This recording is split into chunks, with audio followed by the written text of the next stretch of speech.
AOL initially established its business in Ireland in the late 1990s, at a time when Ireland's economy was relatively depressed compared to where it is today, and AOL had a growing, thriving ISP business in England, France, and the UK.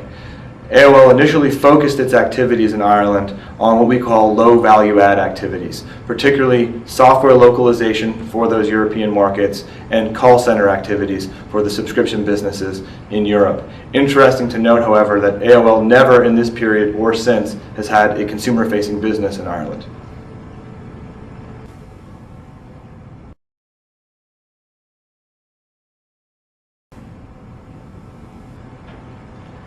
At the time AOL initially set up shop in Ireland, the focus and their decision making around why they went to Ireland were particularly for two reasons. Number one, Ireland had a highly educated English-speaking workforce, and secondarily, their government provided an extraordinarily generous corporate tax rate. For those two reasons, AOL moved into Ireland. I think that's pretty consistent with what you find from most of the other companies who have moved into Ireland at the time. Since then, however, a number of things have significantly changed.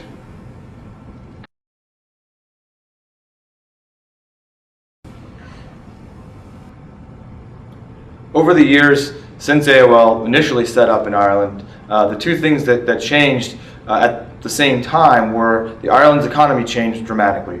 Ireland ceased to be a source of cheap labor, and at the same time the activities that were being conducted in Ireland, those low value add activities of call center operations and software localization, ceased to be core to AOL's value activities. These were no longer important to what the company was doing as AOL moved away from its traditional software and subscription model toward its current free web-based model. Therefore, Angus MacLean, who heads up the Dublin office, had a tremendous challenge ahead of him to understand how he could lead the Dublin, Ireland AOL office up the value chain, as it said, to keep his business relevant and to keep his people employed.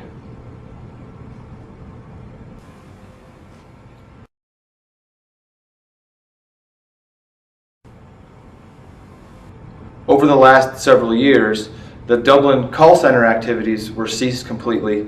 The office shut down and all of that staff transferred to India and other cheaper call center activities for AOL.